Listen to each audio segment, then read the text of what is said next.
ഓം ശാന്തി. നമ്മളെല്ലാവരും നമ്മുടെ മക്കളെ പഠിപ്പിക്കുമ്പോൾ എന്നും 1ാം റാങ്ക് കിട്ടണം, അല്ലെങ്കിൽ ഡിസ്റ്റിങ്ഷൻ കിട്ടണം, എല്ലാത്തിലും A+ വേണം, ഇങ്ങനെ എല്ലാം ഹൈ മാർക്ക് എടുക്കുന്നതിന് വേണ്ടി മാത്രമാണ് മക്കൾക്ക് ട്രെയിനിങ് കൊടുക്കാറ്. ഒരിക്കലെങ്കിലും ഒന്ന് തോറ്റു അല്ലെങ്കിൽ അല്പം മാർക്ക് കുറഞ്ഞു എന്ന് വെച്ചാൽ നമ്മൾ കുട്ടികളെ വല്ലാതെ ശകാരിക്കാറുണ്ട്, അല്ലെങ്കിൽ കുട്ടികളോട് പിണങ്ങാറുണ്ട്, അല്ലെങ്കിൽ എന്തോ ഒരു മഹാപരാധം സംഭവിച്ചു എന്ന രീതിയിൽ മക്കളോട് പെരുമാറാറുണ്ട്. പക്ഷേ ജീവിതത്തിൽ ഇടയ്ക്കൊക്കെ ഒന്ന് തോൽക്കും വേണം. തോൽക്കുന്നത് ജയത്തിലേക്കുള്ള നമ്മുടെ യാത്രയെ ശക്തമാക്കിയുള്ളൂ. ഒന്ന് ജീവിതത്തെ നിരീക്ഷിച്ച് നോക്കിയാൽ ആരാണ് തോൽക്കാതെ എന്തെങ്കിലും നേടിയിട്ടുള്ളത്?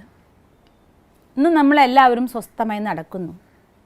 പക്ഷേ ആദ്യമായി നടക്കാൻ പരിശ്രമിച്ചപ്പോൾ എത്ര പ്രാവശ്യം വീണിട്ടുണ്ട്, എത്ര പ്രാവശ്യം തലപൊട്ടി മുട്ടുപൊട്ടി, അങ്ങനെ എന്തെല്ലാം സംഭവിച്ചിട്ട് എത്ര പ്രാവശ്യം വീണാണ് നമ്മൾ നടക്കാൻ പഠിച്ചത്.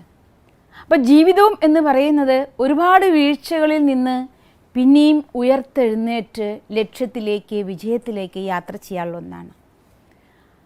കുട്ടിക്കാലത്ത് സൈക്കിൾ ഓടിക്കാൻ പഠിക്കുമ്പോൾ എല്ലാവർക്കും അവരുടെ ശരീരത്തിന് സ്യൂട്ടാകുന്ന രീതിയിലുള്ള ചെറിയ സൈക്കിളൊന്നും വാങ്ങി കിട്ടിക്കൊള്ളണമെന്നില്ല. പക്ഷേ എനിക്ക് പഠിച്ചേ പറ്റൂ എന്ന ലഹരിയുള്ളൊരു കുട്ടി അച്ഛൻ്റെയോ ചേട്ടൻ്റെയോ അല്ലെങ്കിൽ അമ്മാവൻ്റെയോ വലിയ സൈക്കിളും കണ്ടിട്ടുണ്ടാവും. സൈക്കിളിൻ്റെ ഇടയിൽ കൂടെ കാലിട്ട് അതിനെ ഓടിച്ച് പലപ്പോഴും വീണ് മുട്ടുപൊട്ടി, എന്നാലും പിന്നെയും സൈക്കിൾ ഓടിക്കാം എന്ന ലഹരി പിടിക്കുമ്പോൾ വലിയ സൈക്കിളിനെയും ചവിട്ടി ഓടിച്ച് നടക്കുന്നത് കാണാം. അപ്പം ജീവിതത്തിൽ നമുക്ക് ലഹരി ഒരിക്കലും നഷ്ടപ്പെടരുത്. തോൽവി അത് വിജയത്തിലേക്കുള്ള ഒരു പാദം മാത്രമാണ്. തോൽവിയെക്കുറിച്ച് ഭയക്കേണ്ട ഒന്നൊന്നുമില്ല. അല്പം മാർക്ക് കുറഞ്ഞു എന്നോ, അല്ലെങ്കിൽ ഒരു പ്രാവശ്യം തോറ്റെന്നോ, ഒരു പ്രാവശ്യത്തെ പെർഫോമൻസ് കുറച്ച് കുറഞ്ഞെന്നോ വിചാരിച്ച്, അല്ലെങ്കിൽ അതിൽ മൂഡ് ഓഫായി സങ്കടം വന്ന് രോഗം വന്ന് അങ്ങനത്തെ ഒന്നും അവസ്ഥ ആവശ്യമില്ല. തോൽവി എല്ലാവരുടെ ജീവിതത്തിൻ്റെ ഒരു ഭാഗം തന്നെയാണ്. നമുക്ക് ഈ സമയത്ത് ഒരുപാട് പ്രാവശ്യം തോറ്റിട്ടും ജീവിതത്തിൽ ഇന്നും നമ്മൾ ഓർക്കുന്ന മഹാന്മാരെക്കുറിച്ച് ചെറുതായി ഒന്ന് നോക്കാം. 1809 ജനിച്ച മഹാൻ. അദ്ദേഹം ജനിച്ചത് ഒരു വയലേലയിൽ ചെറിയൊരു കുടിലായിരുന്നു. 9ാമത്തെ വയസ്സിൽ അദ്ദേഹത്തിൻ്റെ അമ്മ മരിച്ചുപോയി.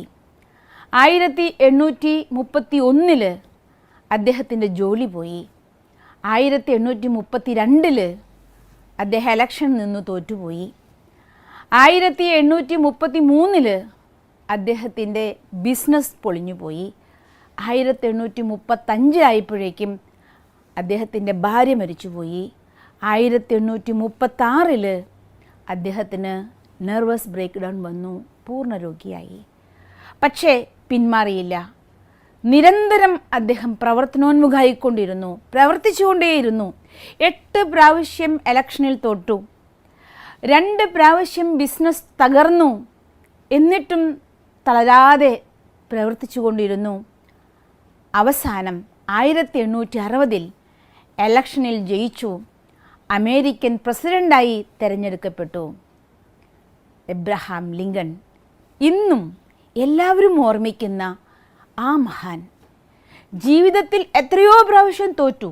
തോൽവി ഒരിക്കലും ഒരു നമ്മുടെ ശക്തി കുറഞ്ഞു എന്നോ അല്ലെങ്കിൽ നമ്മളുടെ ഒരു കുറവോ അല്ല. നിങ്ങൾ വലിയൊരു കാര്യത്തിന് വേണ്ടി പ്രവർത്തിക്കുന്നു എന്നതിൻ്റെ തെളിവാണ് തോൽവി. യാത്രയിൽ ഒരു പടി മാത്രമാണ് തോൽവി. ഇതേപോലെ തന്നെ നമ്മളെല്ലാവരും അറിയുന്ന ഒരു മഹത് വ്യക്തിയായ ഒരു വനിതയും, അവരും അവരുടെ 16ാമത്തെ വയസ്സിൽ സ്കൂളിൽ നിന്ന് അവരെ പുറത്താക്കി.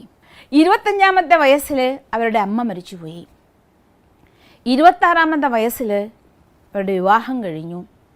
28ാമത്തെ വയസ്സാവുമ്പോഴേക്കും ഡൈവോഴ്സിയായി, ഭർത്താവ് ഉപേക്ഷിച്ചു, കയ്യിലൊരു കുഞ്ഞായി. 29ാമത്തെ വയസ്സിൽ ജീവിതം എങ്ങനെ മുന്നോട്ട് കൊണ്ടുപോകണമെന്നറിയാതെ ഗവൺമെൻറ് ഗ്രാൻറ്റുകൾ കൊണ്ടും വിധവാ പെൻഷൻ പോലുള്ള സഹായങ്ങൾ കൊണ്ടും ജീവിക്കുന്ന ഒരവസ്ഥയിലായി.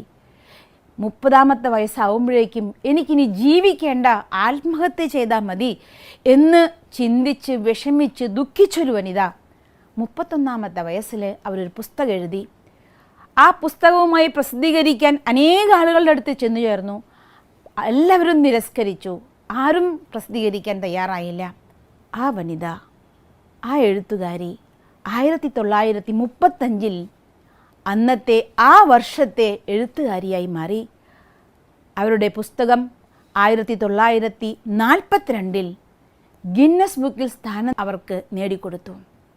ആരാണ് ആ വനിത എന്നാവും നിങ്ങൾ ചിന്തിക്കുന്നുണ്ടാവുക. JK rolling.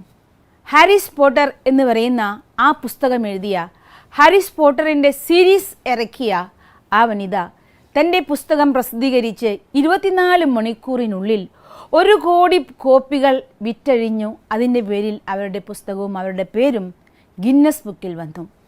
കൃത്യം കണക്ക് പറയുകയാണെങ്കിൽ 50 കോടിയിലധികം കോപ്പികൾ വിറ്റഴിഞ്ഞ ഒരു പുസ്തകമാണ് ഹാരിസ് പോട്ടർ. $1 ബില്യൺ നെറ്റ്വർക്കുള്ള വളരെ ചുരുക്കം എഴുത്തുകാരിൽ ഒരാളാണ് JK റോളിംഗ്. അതായത് ജീവിതത്തിൽ പരാജയം എല്ലാവർക്കും സംഭവിക്കാം. എല്ലാ മഹാന്മാരും ആരും ഒരു സുപ്രഭാതത്തിൽ മാത്രം മഹാനായില്ല. ഒരുപാട് അധ്വാനിച്ച് ഓരോ തോൽവിയും വിജയത്തിൻ്റെ പാതകളാണെന്ന് സ്വീകരിച്ചുകൊണ്ട് മുന്നോട്ട് പോയവരാണ് സൃഷ്ടിയിൽ എല്ലാവർക്കും ഉദാഹരണമായി മാറുന്നത്. അപ്പം നമ്മുടെ ജീവിതത്തിലും തോൽവി ഉണ്ടാകുമ്പോൾ ആ തോൽവി ഉണ്ടായതുകൊണ്ട് നമുക്ക് കുഴപ്പമില്ല. പക്ഷേ തോൽവിയിൽ മൂഡ് ഓഫ് ആയിക്കൊണ്ട് ജീവിതം തന്നെ ഉപേക്ഷിച്ച് പ്രവർത്തിക്കാൻ ഇനി തയ്യാറല്ല എന്ന് പറഞ്ഞുകൊണ്ട്, ഞാൻ ഇനി ഇല്ല എന്ന് പറഞ്ഞുകൊണ്ട് പിന്നോട്ട് പോയാൽ അതാണ് തോൽവി. അല്ലാതെ തോൽവി ഒരിക്കൽ സംഭവിക്കുന്ന ഒരിക്കലും തോൽവിയല്ല. ഓരോ തോൽവിയിൽ നിന്നും വീണ്ടും പുതിയ ഊർജം നേടിക്കൊണ്ട് ലക്ഷ്യത്തിലേക്ക് കുതിക്കാൻ നമുക്ക് സാധിക്കണം. നമ്മളെല്ലാവരുടെ ജീവിതത്തിലും തോൽവികൾ ഉണ്ടാവാറുണ്ട്. അപ്പോൾ ഓരോ തോൽവി സംഭവിക്കുമ്പോഴും തോൽവിയിൽ പിന്തിരിയാതെ ഊർജം സംഭരിച്ചുകൊണ്ട് പുതിയ ലക്ഷ്യത്തിലേക്ക് കുതിക്കുന്ന മഹാന്മാർ ഒരാളായി നിങ്ങളും തീരട്ടെ.